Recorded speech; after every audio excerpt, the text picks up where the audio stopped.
sky. It's a bird. It's a plane. It's Superman.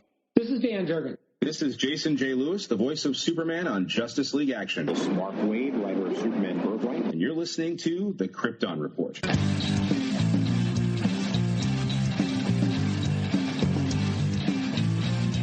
The Krypton Report podcast is dedicated to all things Superman, Supergirl, and the planet Krypton. We discuss movies, TV, game, comics, and all things DC.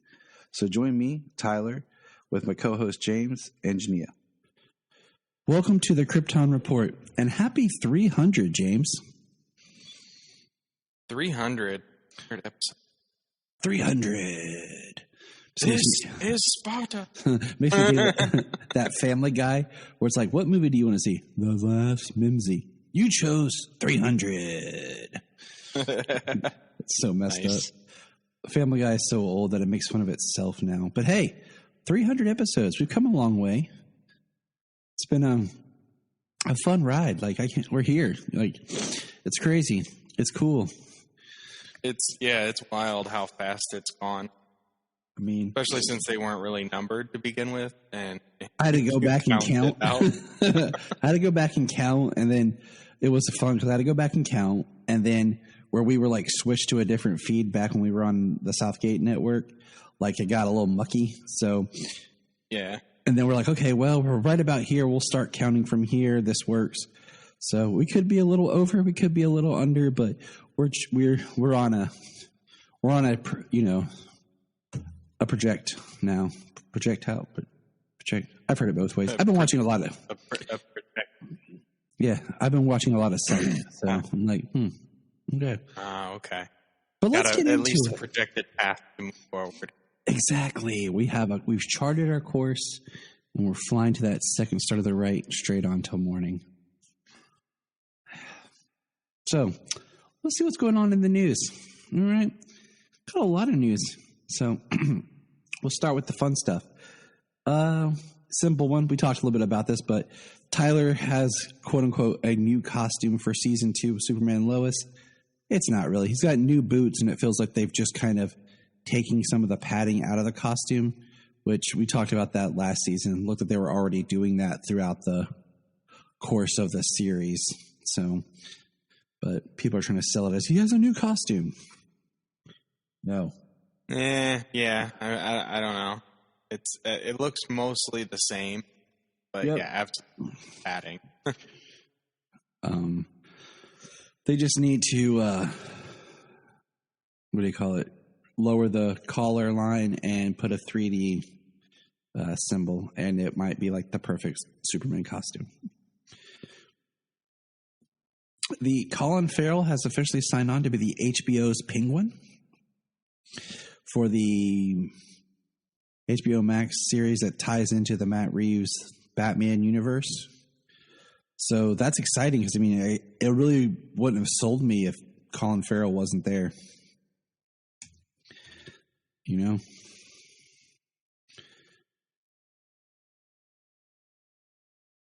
No, absolutely not.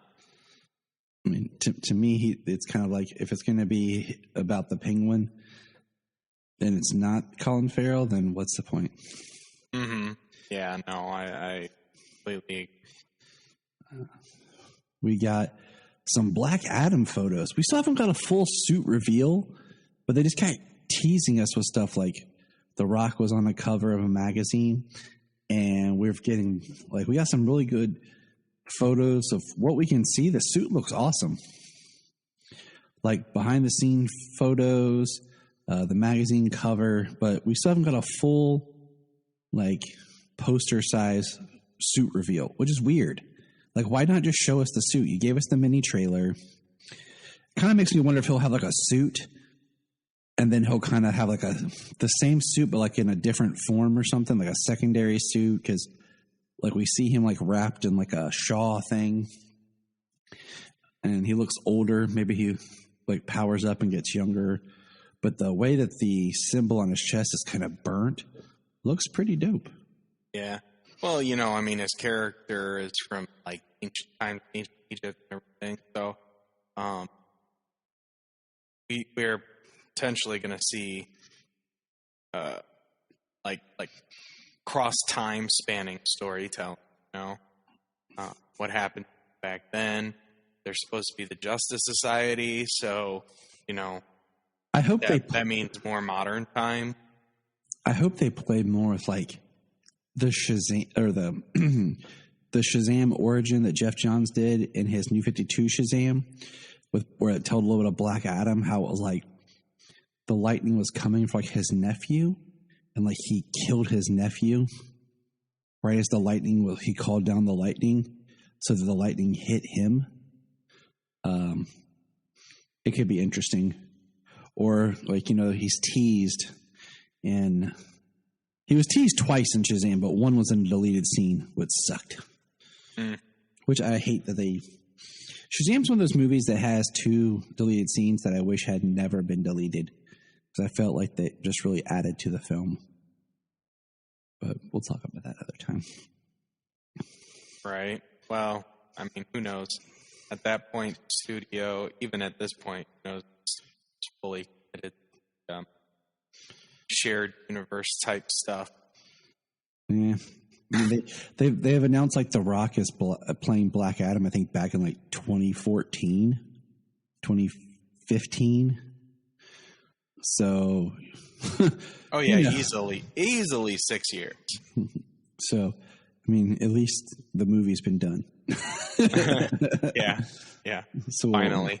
I did read something about him talking about the suit and how, like when he first put it on and started moving around and everything, like it was padded. Why? Like, exactly. Why? He's The Rock. Like you could literally just use body paint. Like body paint the black and then slap the logo on him and be like, there you go. Right. Like so many people out there, even being fit, they use that padding to accentuate, make them look more super heroic. But like, yeah, Dwayne Johnson is just bigger. He's literally bigger. He's taller. He's more statuesque. He's more muscular than any of these people ever put on a superhero suit. This is true. I mean, I can understand padding to a point because it also makes it, if you have a suit that's padded, it also makes it easier for hiding more pads and stuff for a stunt suit. So when you do a stunt, they don't look that much bigger, because you always pad the stunt suit and stuff more to protect the stunt performer. Right. So but like we talked about how, well, then that's just an opportunity for somebody smaller to be Dwayne Johnson's stunt double. His stunt double's like his cousin or something. Like he has, because he's the only one that could be his size. So it's like, and he's pretty close too. Yeah. What was I say? It's like, Zach Levi is fit, but you could tell his suit was like really padded in Shazam. buddy, like I know you're fit, but yeah. And now they kind of toned it down with, Fury of the Gods. But hey, speaking of Fury of the Gods, it has been announced that Wonder Woman's supposed to make an appearance, some sort of cameo appearance or something in Fury of the Gods. Yeah, that's going to... It makes sense, and I think we've talked about this a little bit before, but like Wonder Woman 3 should be post-Justice League, and it should be about Diana returning to the island after Steppenwolf laid waste to the island. And it should be more about Greek mythology and some sort of mystic, like, do kind of the story where the island is that they're also the keepers of like Hades, like in the animated film, or something, and do something more with like mythological creatures in Greek history, Right. And maybe just make it all takes place on the island. So that's my pitch for Wonder Woman 3. And then we could see other Amazonian characters, Yeah, really get the shine. Because there's these Amazon kids we see in the movies, but they don't ever really get to tell us their names or anything. Yeah. like a lot of them are names from the comics, but you would never. You never know. You never know without the closed caption. God bless you, closed captions. Let's see. Although I never saw Nubia on. I need to rewatch it all with the captions. So let's see here. Blue Beetle is being moved from being an HBO Max exclusive to being put on the theatrical release. That's cool. That is cool, especially for Blue Beetle. Like, to me, just hearing like Blue Beetle, to me that says like HBO Max, and Batgirl would be my theatrical release. But I'm happy we're going to push Blue Beetle for theatrical. So I have a feeling it's going to be a really good movie. Yeah, I mean it's really good to see some other characters getting theatrical release as well, because there had been a lot of talks about like Batgirl and Beetle, for instance, as well as other characters having that extra outlet of HBO Max to get content made about them that would normally be made. They wouldn't normally put a smaller scale hero or even a racially diverse hero, at least prior, on the big screen like that. True, exactly. So, and it was nice to have that outlet on all these streaming services to be able to create different content for different characters, men, women, and all the different races. But yeah, it's great to see that they're happy with the story. They're happy with the potential. That's still not coming until 2023. So right, that's a ways off. Yeah, but you know what's not a ways off? We got our first look at Naomi in like a little bit of a trailer, and I'm intrigued. Like, I'm gonna watch it, like the pilot for sure, and watch it. Like, there was discussion about who the Superman for Naomi should be, because in the fandom trailer, we saw like they say Superman's fighting somebody, and she goes outside, and we see like a blur fly across the sky. But then in the new trailer, there's a line where she says superheroes are real. So it's intriguing, like what world or what time frame this is going to take place. And, you know, I've seen some discussion that it could be really cool if it's Brandon Routh that's the Superman of Naomi. Like, her world is on the planet, you know, that he was on at the end of Crisis.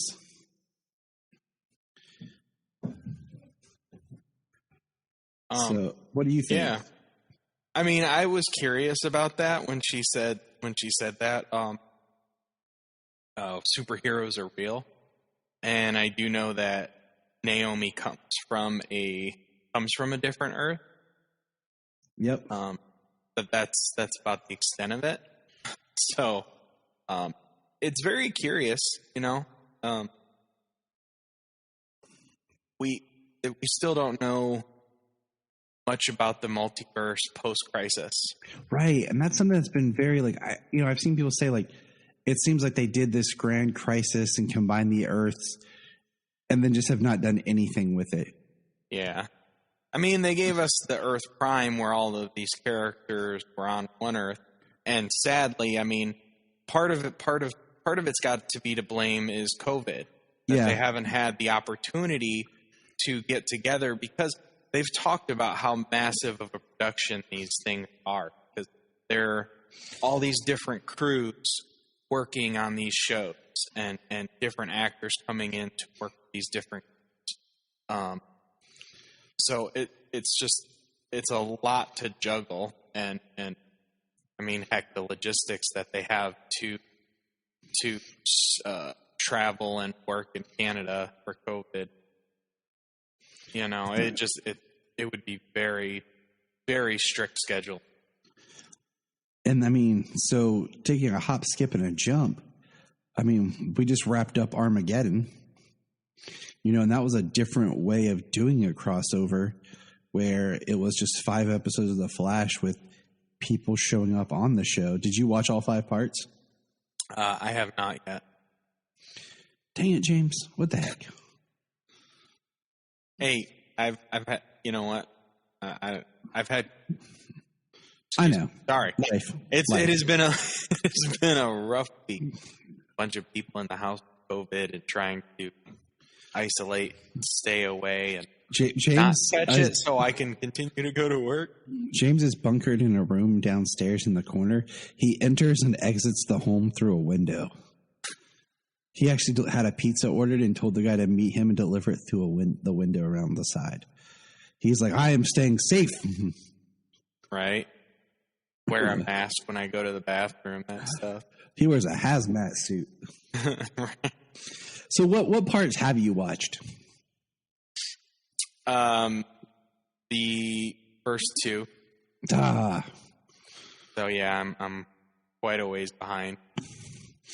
Well, it was cool. Okay, I'll say that. I enjoyed it for the most part, but I really feel like the Alex Danvers and the Batwoman thing was completely stupid. Because they kind of cheated how they did it. And that's Really? all I'm going to say. Like, them being part of the whole Armageddon thing was just kind of fan service of, hey, look. That's pretty much it. Hey, look. And we'll talk more about it after you finish it up. But it does suck they did this and now the Flash is gone until March. Oh, wow. Yeah, like I was like, oh, I thought, okay, they did Armageddon during December, which ends where the normal crossover, mid-season finale type thing is. And they'll be back in January. Nope, because in January, Superman and Lois and Naomi. So Flash is gone until March. Wow. But speaking of Superman and Lois, we did get a small trailer for season 2.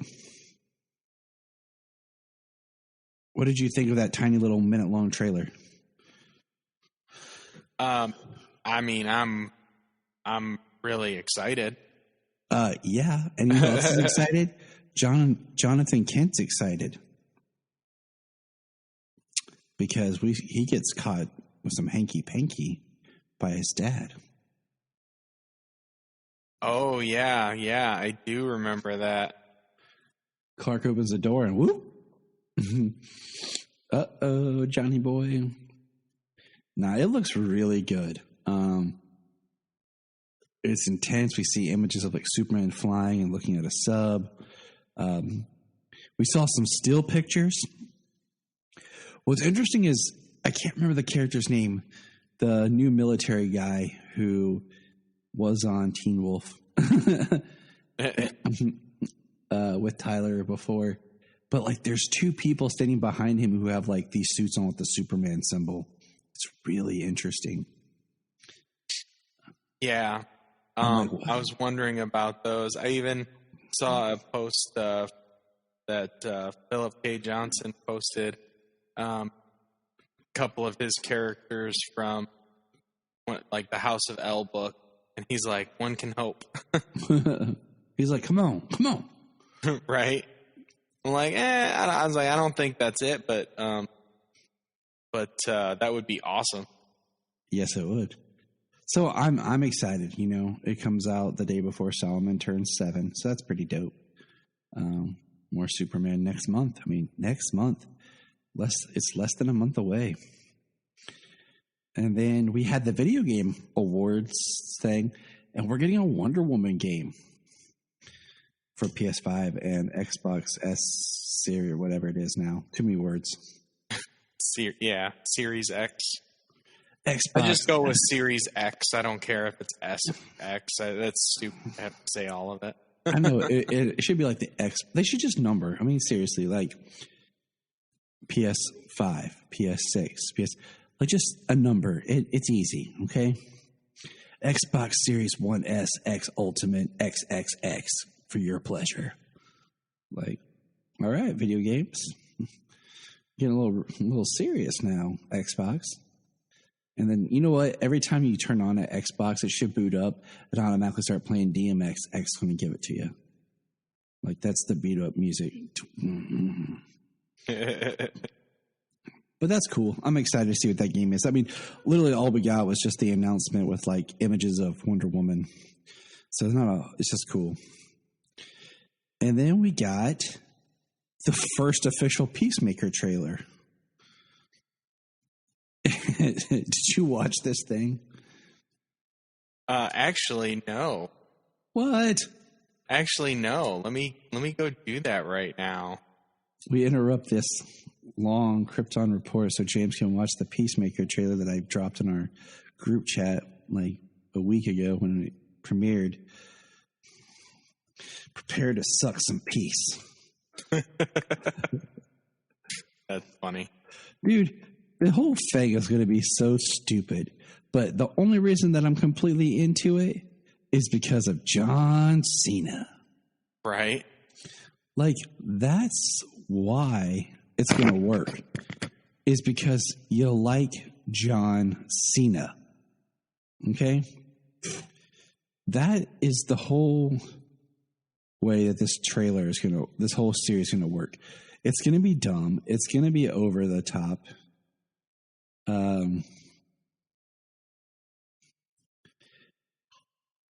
And, you know, it's going to be James Gunn, you know? Yeah. John Cena sells it, though. Exactly. You know? And, I mean, have you ever heard of the guy Peacemaker? He's a trained killer. I mean, that's what I said. You like John Cena. Well, I mean, the opening there is he opens the door for his eagle to fly in the backseat. Yeah. And then he goes to see his dad. It's been kind of a rough day for me, Dad. Robert Patrick. Somebody shot me. A building fell on me. You let somebody shoot you? It's not like I invited him to come shoot me, Dad. Pathetic.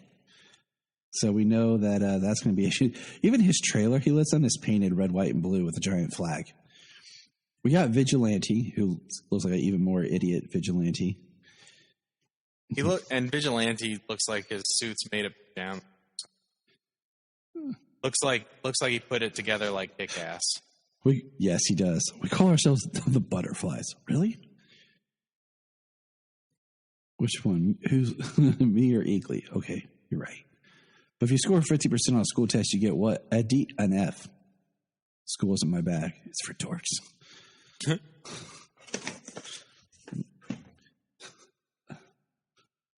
And then it's just, like I said, it's, you know, people complain like, oh, we haven't got this, but we're getting this. And I'm like, you know what? In the trailer alone, it shows us that he's going to have an arc because he didn't shoot the kids. You know, and after he said, you know, in the Suicide Squad about killing every man, woman, and child to get peace, yeah. I've been having feelings about things.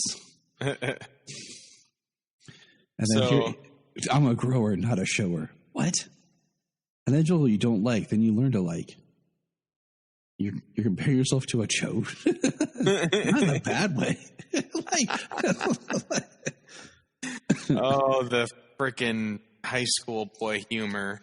Exactly. But like I said, it's Cena that sells it. And that's why I'm going to watch it. Like if it wasn't John Cena, I'd watch the first one because that's my rule. If it's a DC based property, I'll at least watch the pilot. But because it's only like going to be like what, 8 or episodes or 13, I can't remember. I'm not sure if we ever got a count, but yeah, like 8 to 13 episodes. And it's John Cena. Like, yeah, I'll watch it.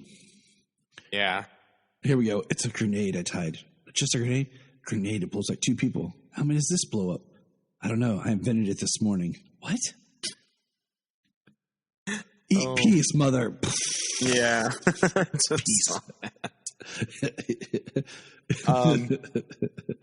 You know, I've watched a lot of what James Gunn has made, and, you know, I like a good deal of it, but some of it I can just, you know. I can just leave it behind. I mean, we can count on like one hand. Okay, ready? Here we go. Slither. Yes. What's it? Crap. It just Super. Yeah. I've watched it once a long time ago, and I just remember Rainn Wilson yelling, "Shut up, crime." And it was weird. The Guardians of the Galaxy 1 and 2. Of course, I've watched that. Yeah. Second one is, eh. The second one I revisited, and it was better than I remember. But it just does. It does have a weird. It has more of that James Gunnian-ness to it than the first one did. And then, of course, the Suicide Squad and Peacemaker. Is that it? Is that all of it? Am I missing anything? I feel like I'm missing one movie, but maybe not. Yeah. Anyways, yes, I know he wrote Dawn of the Dead. He wrote Scooby-Doo movies. Yeah, but some of those movies that he's been involved in, whether it was directing, writing, what have, the best movies are the ensembles, and it's the cast you want to see. You know what I mean? Like, yeah, this show, just from the trailer, it's not all the humor and stuff. It's not the toilet jokes. It's not the high school boy crap. You know what I mean? It's the people on screen that are selling. Yep. So I'm in. We'll give it a shot. I'll give it a go. And then the last thing is and that comes out soon. It's next month. Yeah, next month we get Peacemaker, Naomi, and Superman. It's gonna be a good month. It is, because January usually sucks. Period. It's one of those months. It's one of the 2 months out of the year that takes like 3.5 months to get through. Exactly. And the last thing is they've announced the CW is developing a Gotham Knights show. And before anybody gets all excited, it's from the Batwoman writing team. And everyone's like, oh, Gotham Knights, blah, blah, blah. Reading the description, I'm going to tell you right now, it's not going to be what people think it is. I would not be surprised, because they haven't said officially if it's going to be a Batwoman spinoff or what it is exactly.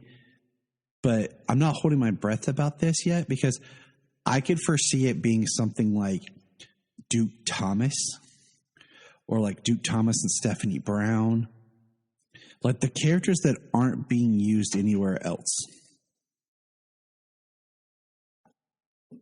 Right. Because it does say something about like Batman's protege, but like Cassandra Cain, Duke Thomas, Stephanie Brown, and then like some other like street thug, maybe even they bring in like Harper Row or something like that. Because think about this for a quick second. Have we had any hero characters doubled in any of the shows that Berlanti's produced?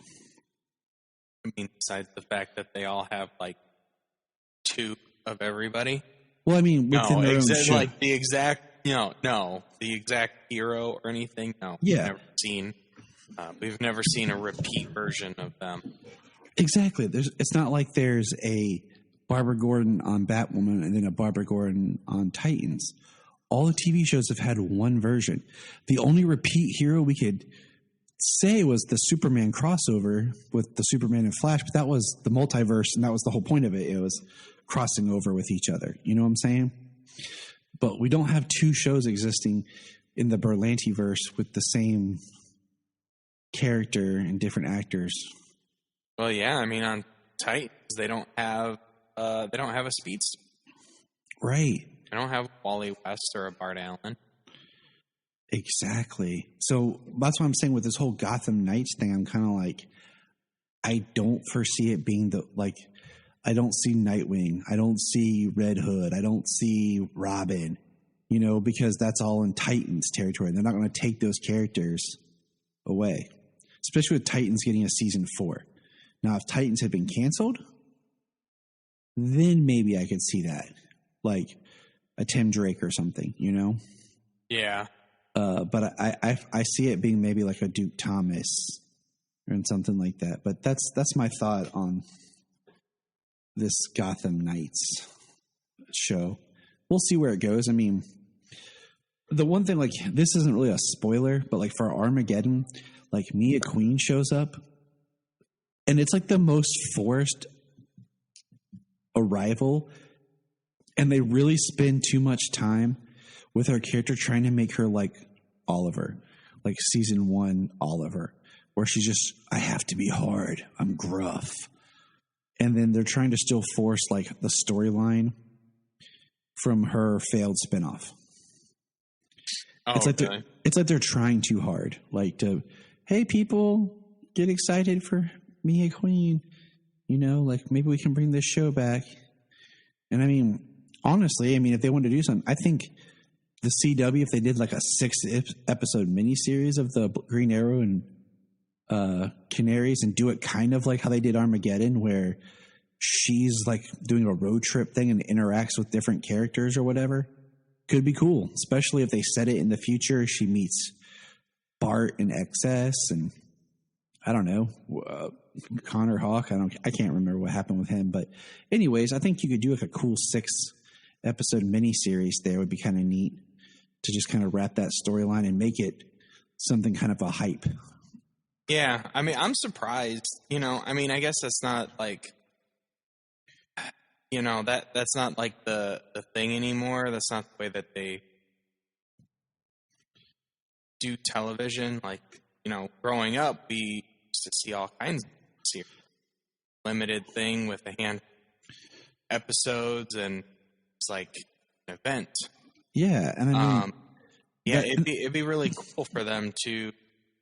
You know, I'm surprised that they couldn't sell that, like Berlanti sell that or something. I mean, like, the CW should just story up. People have been invested in these characters, so it's a continuation of that story wrapped up. I mean, it's not like Berlanti's not producing most of the stuff the CW does, anyways. I mean, he does Riverdale too. You know what I'm saying? Like, they ought to be like bowing at his feet, like, "Oh, great Berlanti man." You know, oh, you want 6 episodes? We gotcha. Sure, buddy. Here you go. Here's a check. Because I mean, it would just be kind of cool. Like I said, like Armageddon's a really interesting template to think about. It was 5 episodes. It was like kind of like a mini series in a way, event for the Flash that had other people a part of it. So you could do that with the Mia story, Green Arrow, and then I don't know. I'll write it. It's cool. But hey, we got more to talk about. So let's get over to some comic chat. You ready? Yes. Fine. All right, let me go to my binder here. So, we're going to review. I haven't got a chance to pick up my most recent books because I've been really busy trying to get ready for Christmas and life and money. Yeah. Last week I didn't get there. This week I didn't. Blah. So we're going to look at Superman in Action Comics 1037, The Face-Off Against Mongul, written by Philip Kennedy Johnson. Now, I do want to throw out for anyone interested, our friends over on Last Sons of Krypton and The Aspiring Kryptonian have both had episodes recently interviewing Philip Kennedy Johnson. So I highly recommend checking those out. One was before this issue came out, and one was after this issue came out. So I highly recommend checking those out. He's a very interesting person to listen to talk about writing Superman. So for this story, James, why don't you take the lead here? Well, so we pick up, pick back up where the Superman and Thor are face to face with Mongul's champions. I mean, they're just. It's a nice page of all of them just kind of floating there. It's nice to see the few who can fly, and then the others who are on magic. And then Manchester smoking. Yeah. And we go to the United what is it? United Planets? Yep. Okay. The United Planets. I can't think of a word that's appropriate. Pushovers. Yeah. Well, I can't remember what they call themselves, the group offhand right now. Slackers. Yeah, I know, right? They're all slackers. I feel like slacker there. But they, United Planets just sounds weird because I'm fairly certain that's pretty close to Star Trek. Isn't Star Trek the United Federation of Planets, though? It has the Federation. Yeah, there it is. Yeah. Yay. I know stuff. Tyler, round of applause. Point for me. So they're discussing that Superman is on his way to liberate, to free everybody and all the races and everything. They are talking about which of you would have these cannibals and child killers as your neighbors. What planets would open their doors to refugees of war world? People have only known violence and death.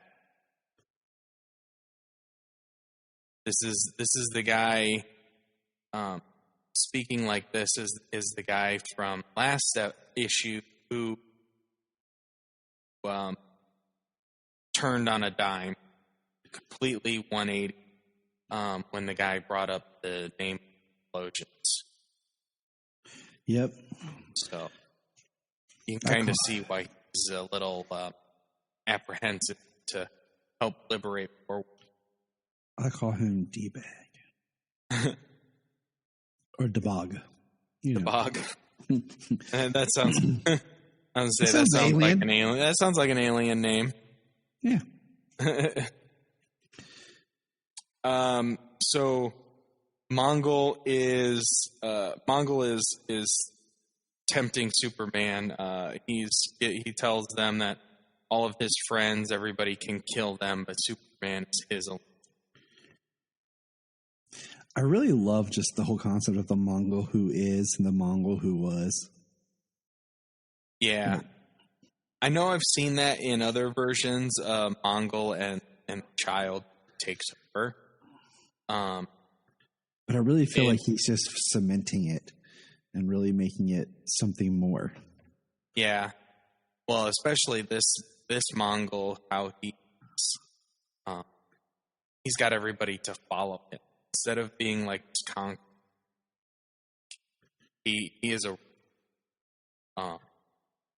he's got everybody believing in everything that he says.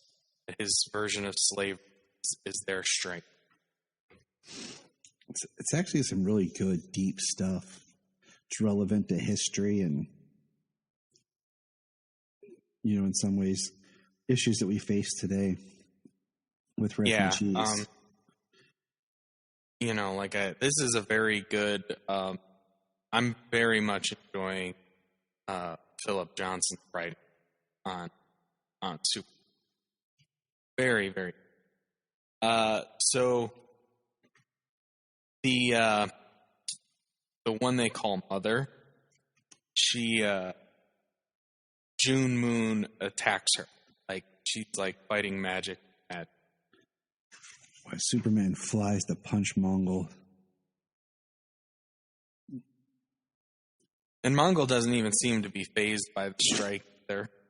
Nope. But Mother is pretty strong in her own right, in her magic. June sends out this snake to attack her, and it jumps on her and crashes into the ground. Mother grows gigantic, comes out of the ground, kind of turns herself into smoke snake and like chomps June. Mm-hmm.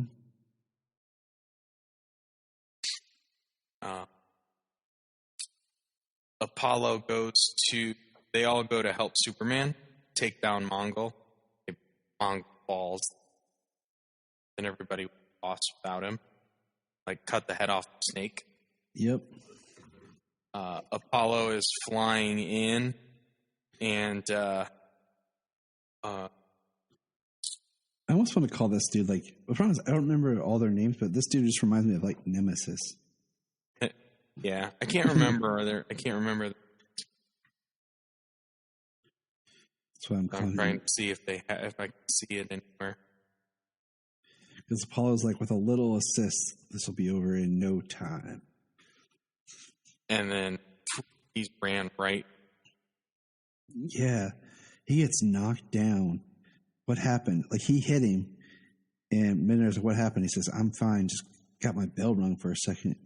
You're not ever going to say anything strange, or in our circles, we expect at least a minimum degree of trash talk of you.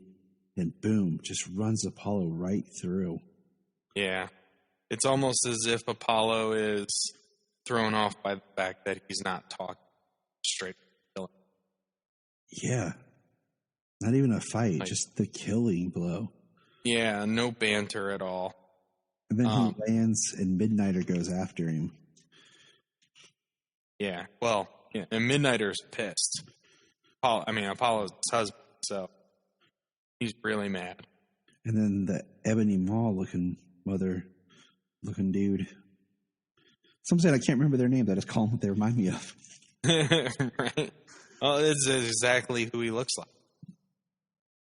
But Manchester has the best line, though, in this whole fight. Where he's talking about, my powers are bigger than yours. This orphan block holds powers beyond anything you walk away or die screaming. Sounds like you thought of everything. Stay back, animal, or... And then Manchester just beats him with a club.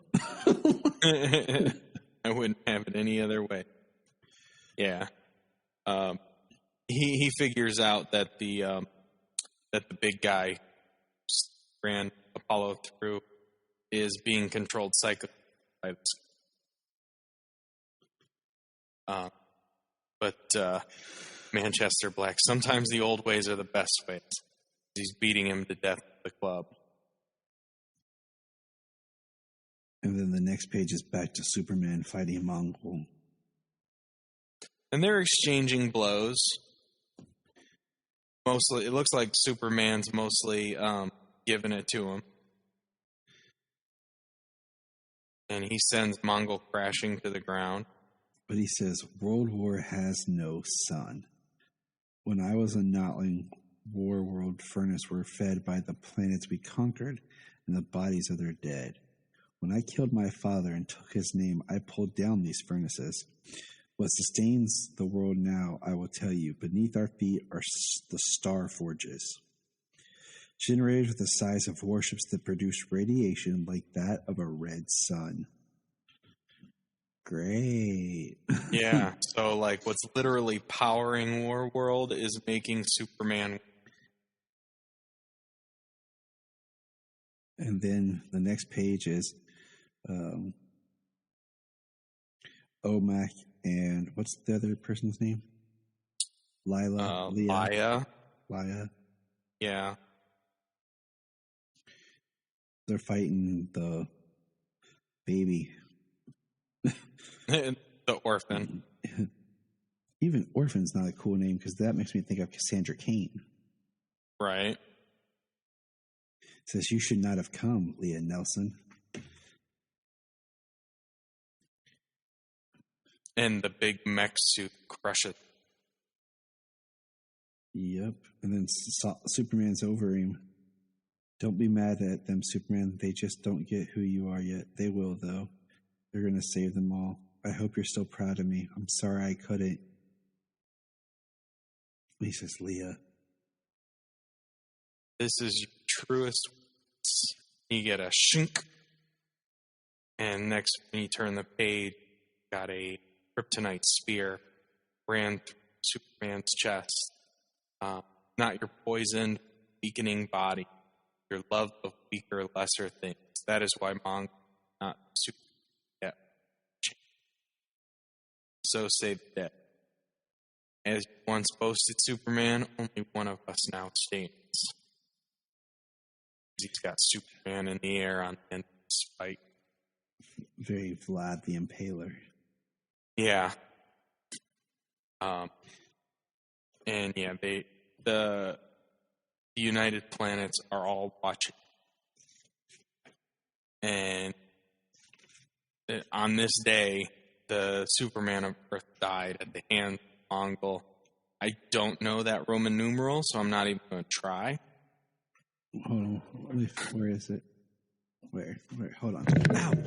MDCCXC2. Let me see if I can do this.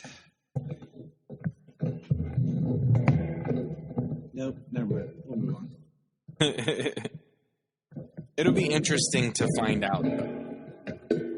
That it will. But, yeah.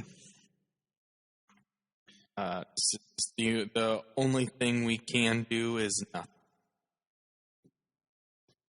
And one of the guys said, "May the gods forgive us," as the board, as the meeting room clears. And the guy left over kind of seems to have some sort of Debog. Yes, Debog. And then the backup here is Martian Manhunter, which I actually enjoyed the backup with Martian Manhunter. Just kind of him in Metropolis and Martian Manhunter a face in the crowd. And I enjoyed it. Like, it's a little short story about him in the police department and going to the museum and meeting the Human Flame. So, yeah, this was a good issue. This is one of those stories that I really would have loved to have just kind of read in a trade. Just because that, like, reveal of Superman being speared and then being able to, like, turn the page and start the next issue would have been awesome. Oh, yeah. Well, it's absolutely an ending that's going to have you picking up the next issue. And the thing is, you know, the fact that we got Future State before we got this, and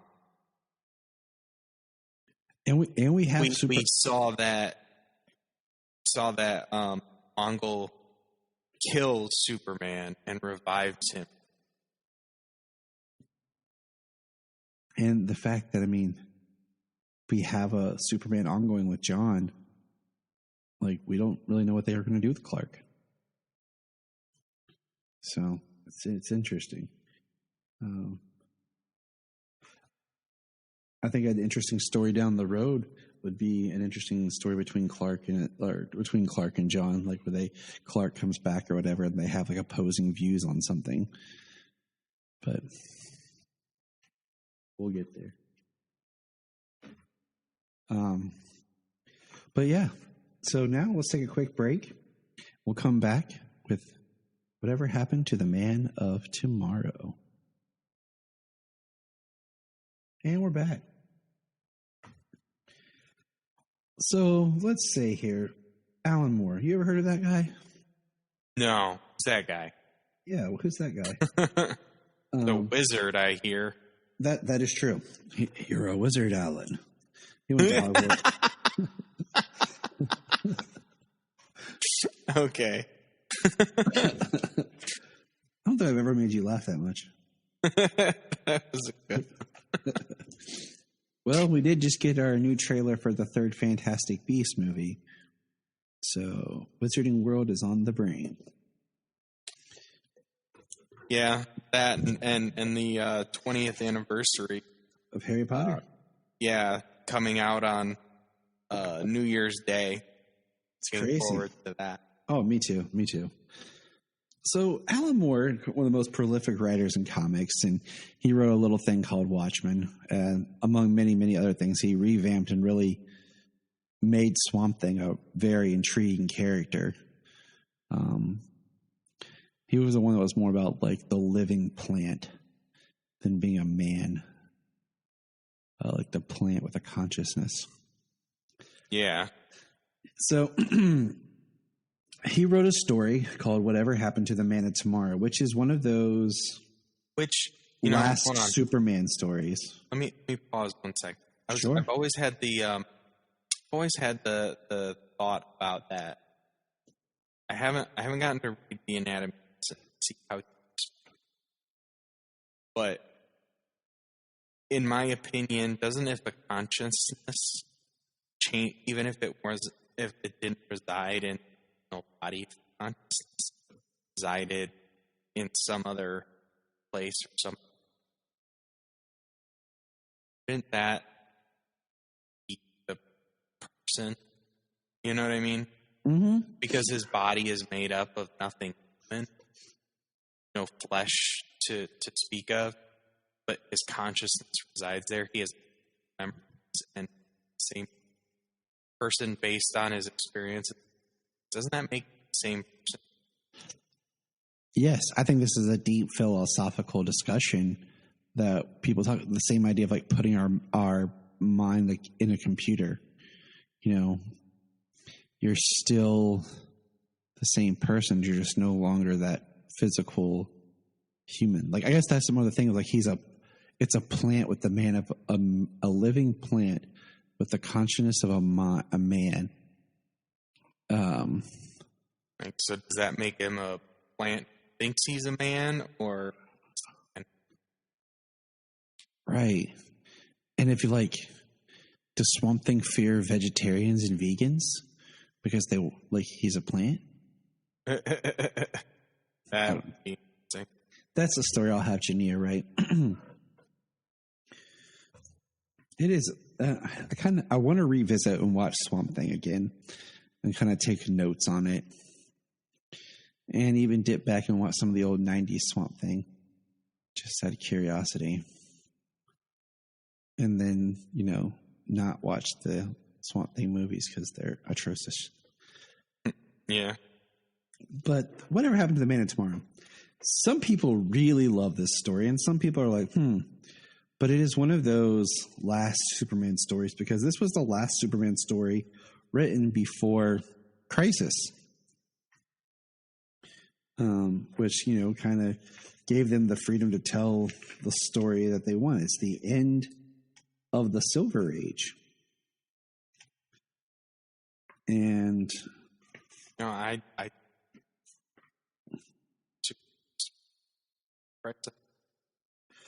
and what's interesting is I shared that fact with James. Yes. So this is part of this is our special comic story of the month.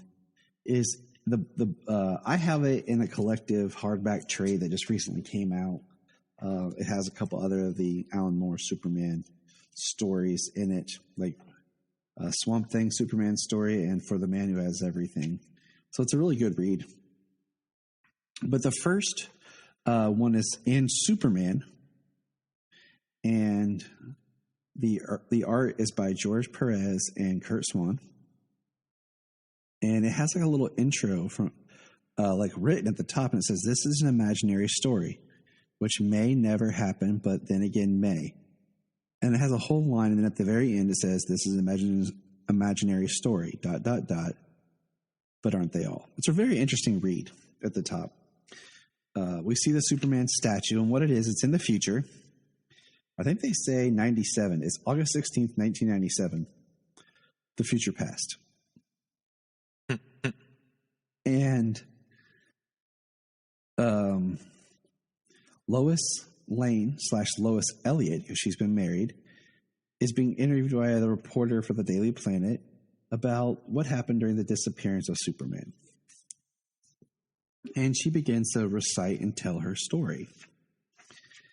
And she talks about how it started, Superman was exploring space, but it started with Bizarro attacking. And Bizarro's attacking, and during the Superman battles Bizarro basically kills himself. And he takes blue kryptonite and basically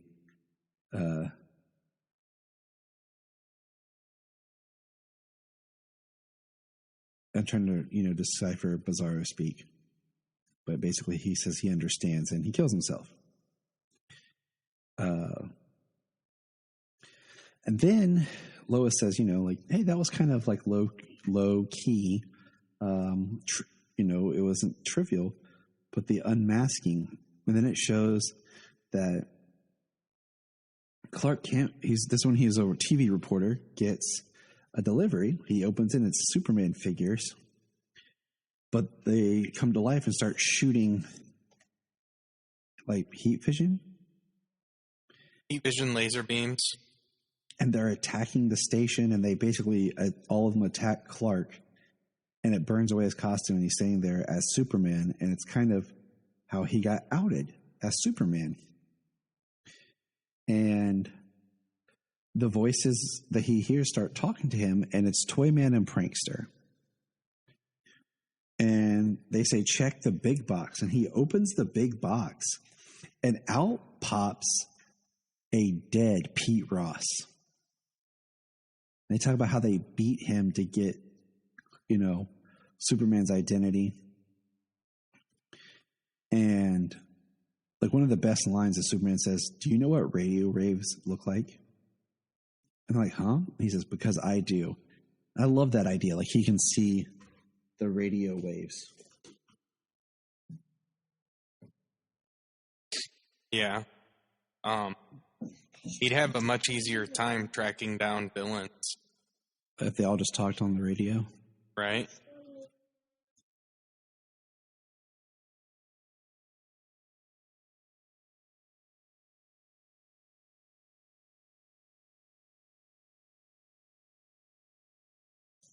So he stops Toyman and Prankster, and basically, Clark Kent's exposed as Superman. He throws away the costume, and he's worried that his identity's out there.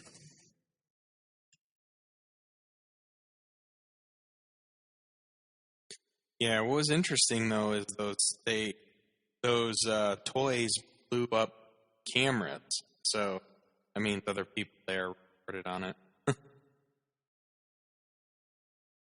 What jerks.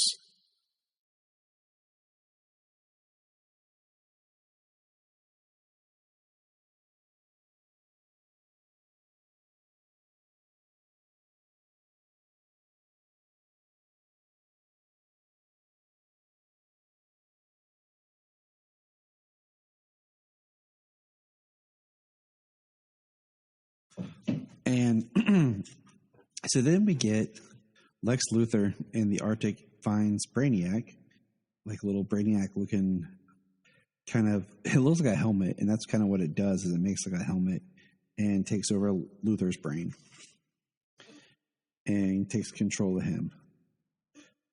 And then we find out that now they're all coming for Clark/Superman, and there's like a ton of like Metallo-looking guys that attack the Daily Planet.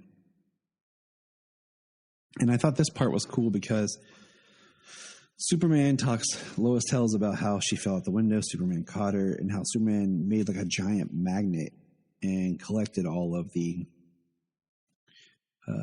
Metallos. And then Krypto shows up, and so does the Kryptonite Man. I'm not familiar with the Kryptonite Man, to be honest. I've heard of him, but that's it. And then never read anything. Superman takes everyone he loves to the Fortress of Solitude to keep them safe. And we have a really cool part about how Lana and Lois kind of push away their differences and embrace each other as friends at the fear of this is the end. And we learn that Perry and Alice are like apart and are fighting. And then this is like the part where it gets a little confusing to me, just because the Supergirl lore, like Supergirl's dead at this time. But yet Supergirl, who looks like the original parent Supergirl, shows up with the Legion. And she asks, "Oh, how am I doing? Did I grow up to be beautiful?" And Clark's like, "Yeah." And then he takes Brainiac to the side, like, "What are you doing? She's dead at this time." And there's a line here that's really interesting about how you can't travel back in time to a place or time where you already are. So they have to say that Supergirl is of that time is in the past right now. And that's why this Supergirl can be here. And I was like, wow, that's convoluted, but interesting. Right. And they give him a statue, and then it's kind of like they're saying goodbye and paying their respects to him. And then they disappear back to the future. And then this issue, it's a 2-issue story, ends where it says he looks as if he's been crying. And it's Superman sitting and like his hand in his face in his hand, and Krypto's by his feet. And then the next one is in Action Comics, and it's by Alan Moore, Kurt Swan, and Kurt Schavenberg. And it starts with Lois continuing her interview, and her husband shows up. Her husband, Jordan. He shows up. They call him Jordy. And he comes home from work, and he goes to take care of baby Jonathan, who's asleep. Then Lois goes back to telling her story about how they watched Superman destroy the key to the fortress. And then Luthor shows up with other Superman villains. The Legion of Supervillains. And they're going to basically attack the fortress. There's a bubble around it. They're inside. Other heroes are showing up. Batman, Robin, Wonder Woman, someone I don't know, and Captain Marvel / Shazam are trying to break in. And this is the part I like, is we have Clark. I'm going to call him Clark. He's Superman, but he's Clark.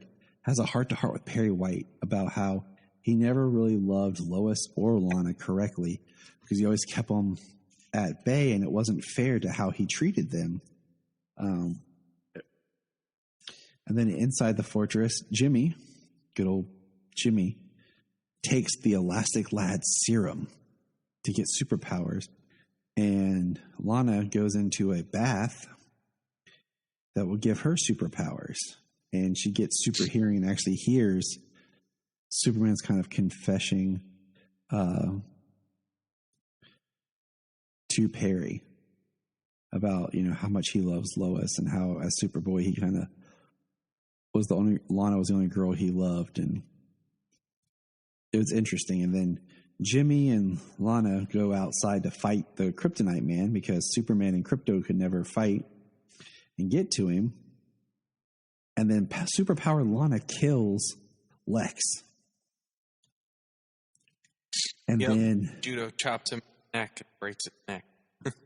And then one of the Legion of Supervillains uses his transmutation abilities to take the radioactive tissue in Lana and turn it to just to salt. And then they basically electrify Lana, kill her, and then kill Jimmy Olsen. And then Brainiac just takes over Luthor's lifeless corpse and starts moving him around. Which is a little there. Yeah. Walking around with a head flopping around. But Jimmy destroyed the shield generator that should have brought the dome down, but it's still up. We see Hawkman, Martian Manhunter, who should be able to phase through, but he's not. Did you ever think about going on the floor? Green Arrow. And then inside the fortress, we have Alice and Perry kind of making up. They even say, "Would you take me to my room? Perhaps we'll have time to make up before being so stupid." The Kryptonite Man shows up and basically is taken out by Krypto, but he basically poisons Krypto and kills Krypto. So Pete Ross, Lana, Jimmy, now Krypto were all dead. And Lois says, "I was with Superman when he heard his pet's death howl, but we couldn't do anything." Clark comes out, finds out Lana is dead, loses his junk, and starts heat visioning the Legion, but they escape to the future. Clark sees Lex's weird corpse and that Brainiac is dying, and the Brainiac thing falls off of his head. And then Clark realizes there's one person who's not there. It's Mr. Mxyzptlk. And Mr. Mxyzptlk has a great little thing where he talks about how for the first 2,000 years he didn't breathe. Then for 2,000 years he was good. He helped people. Then he was bad, and then he was mischievous. And he said, maybe after the next 2,000 years I'll be evil. And he said, after that, who knows? Perhaps I'll try and being guilty for a while. But did you honestly believe the fifth dimensional sorcerer would resemble a funny little man in a derby hat? Would you like to see how I really look? He starts changing into this really weird, big, energy-looking guy. And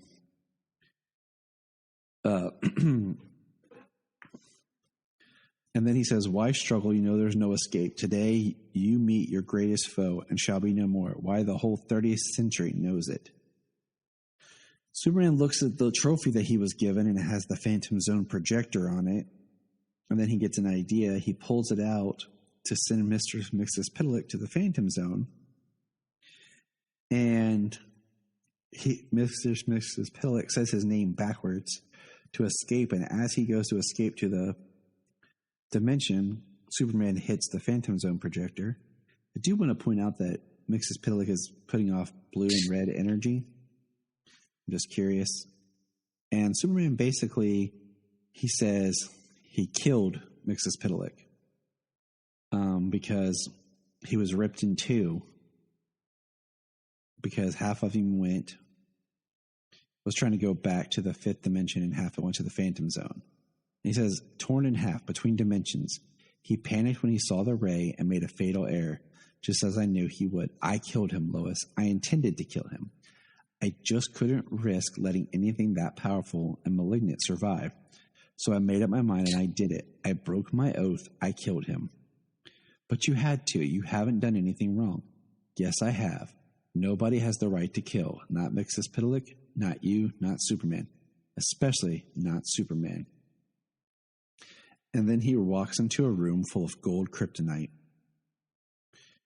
And then the other heroes finally make it inside, see the dead, find Lois at the gold kryptonite door.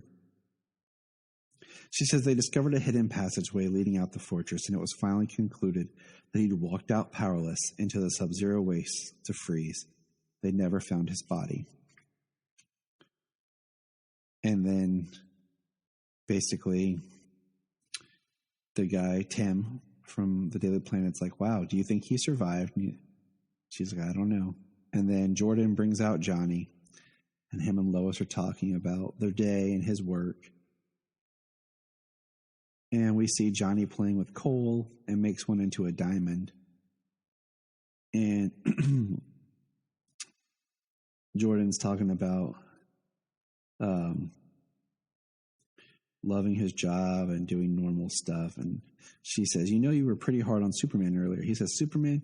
He was overpowered and too wrapped up in himself. He thought the world couldn't get along without him. And then at the end, Lois, my love, what do you think? And he winks. And it says the end. So what do you think about that story? I mean, I always thought it was pretty wild how, I mean, everybody dies. Like, or so many people. Yep. Jimmy's friends and then all villains, the way they die. It's like they had to take every Superman villain off the table to be okay that Superman is no more.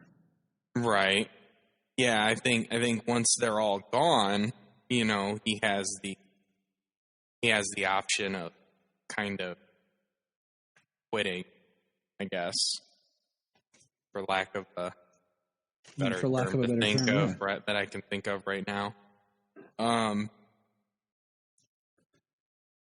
I mean, I thought it was pretty wild the way that everything goes down. Lana and Jimmy getting powers to help, and then they die. Lex being killed. Krypto and the Kryptonite Man basically killing each other.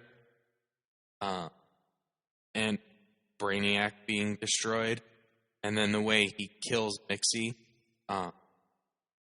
he says that he intended to kill him. Like, it was like the most powerful being of the time. Everybody else died, and he killed the biggest threat of the time. And now it was time for him to give up being Superman. Right. It's kind of like, it'd be like if he gave up being Superman after defeating Doomsday, I think it's just weird. Okay. One, he has the whole conundrum about I killed and no one should kill. And I understand that. And it's because he killed that he gives up being Superman. And I get that. But at the same time, I'm like, once you introduce Superman to the world,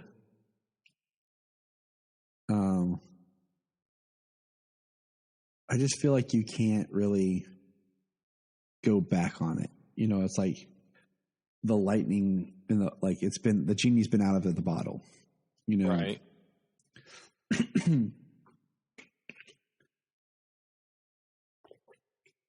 I know a lot of people cited this story for the whole Smallville segment during Crisis. But this Superman, I can understand, I killed.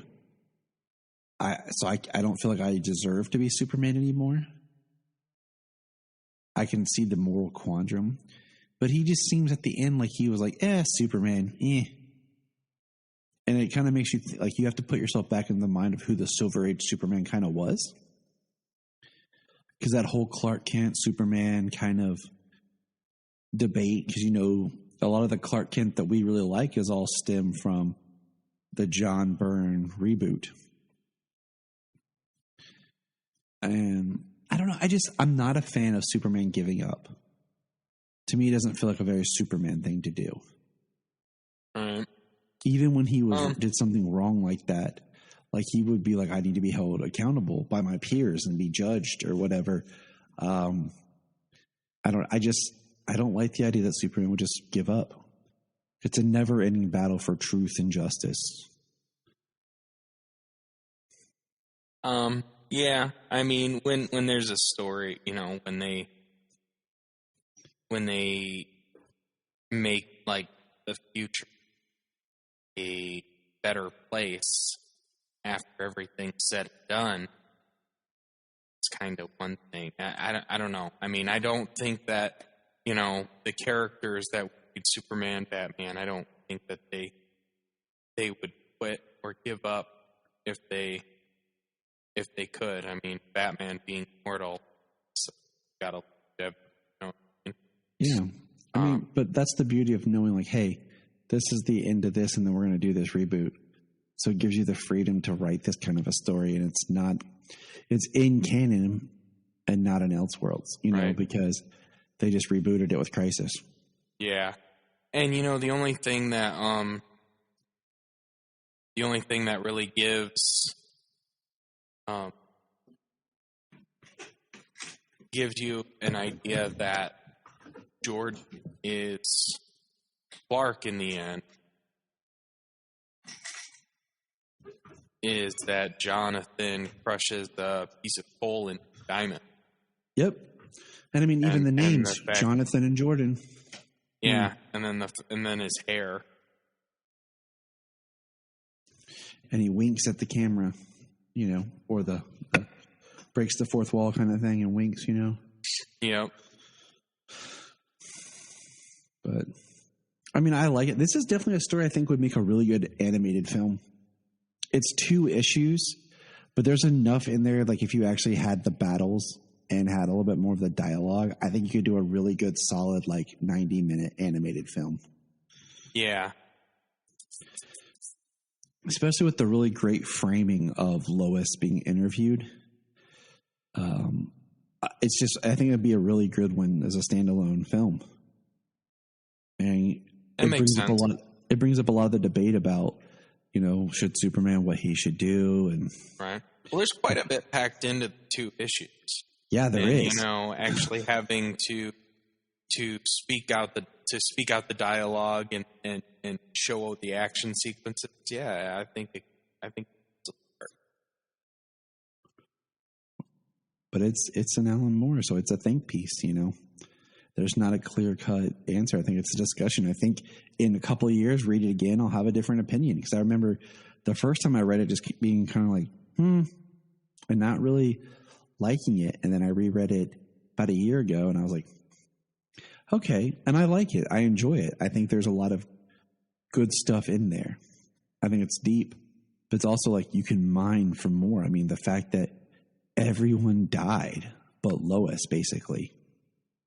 In a lot of ways, Superman's world was over because everyone died.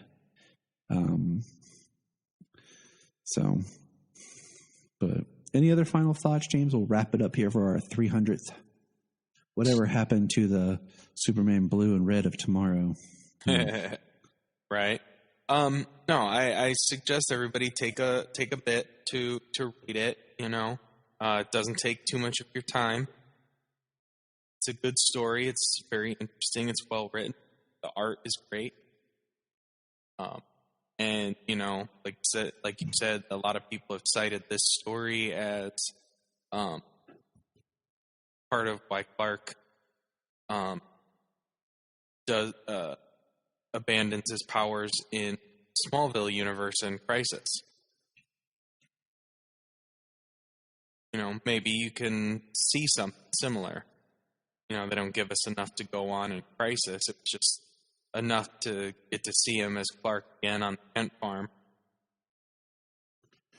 Mm-hmm. It's interesting. It is an interesting, debate of, should Superman quit? And I think you have to have some sort of strong catalyst. Right. Which I think, I think in this it gives a very strong catalyst.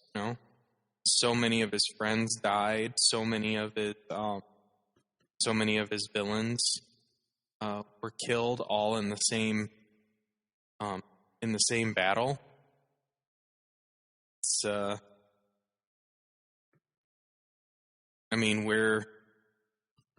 don't know.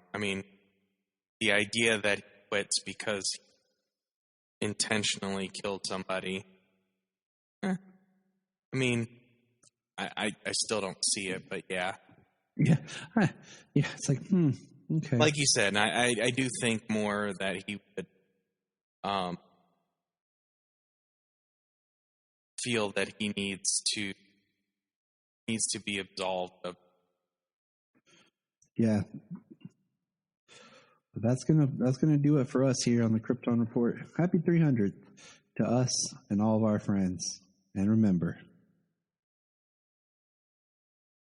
Look up